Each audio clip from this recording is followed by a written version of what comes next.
to help us combat that part of it, within our boundaries.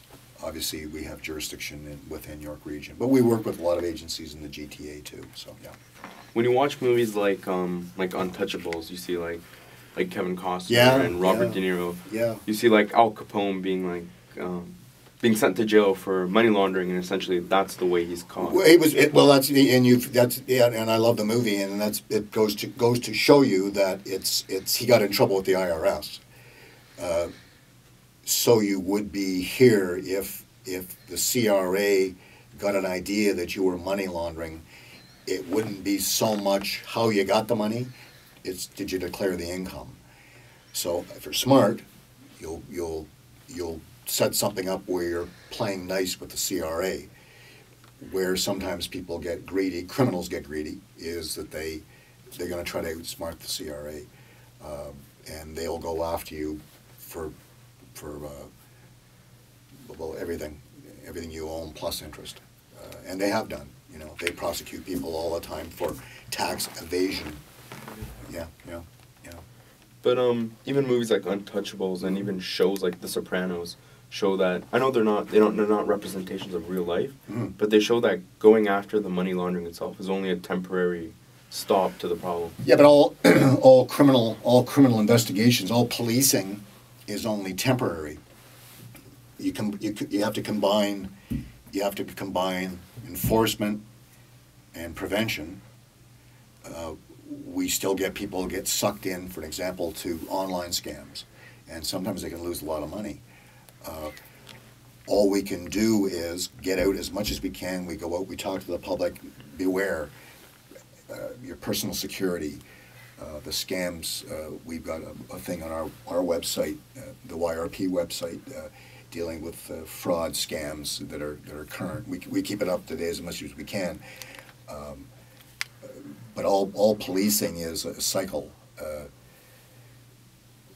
When, again, in my area, my world, when you've solved a problem, I don't know, card skimming, because they get chip technology in the credit cards, then they move on to the debit cards. Then if that gets solved, then you start using American banks, because the American banks they won't probably have the chip for a while. So criminal groups are constantly assessing the easiest way to make money. They don't want to do it the hard way. They don't want to be identified. Our job is to try to trend where they're likely to be next, if you can, and the areas that are weak in the financial, not working with the bank, but where are our citizens most likely to get ripped off next? And that's, if you can imagine, that's a constant battle that we wage. So what's the process that the CRA goes to prosecute someone? Well, you'd have to ask the CRA. Again, I'm not familiar. Usually at the end of a criminal prosecution, if they have information that somebody has made $100,000 but only declared $10,000, then they will mount a prosecution for in federal court for the money that you owe plus interest. So it's really sometimes a simple accounting error that gets them in trouble. It's usually if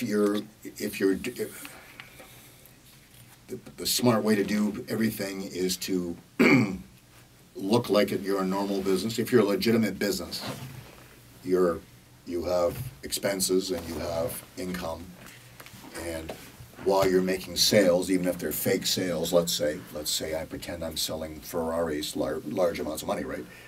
But I'm not declaring it. I'm not keeping even a set of books that's fake to show somebody maybe down the road. Then obviously I run a risk of it coming to someone's attention, or if I get audited, or I've got an honest accountant somehow involved with it, and he's going to say, well, this doesn't make any sense. So it's the little things that trip people up usually. Certainly in fraud investigations, that seems to be the way.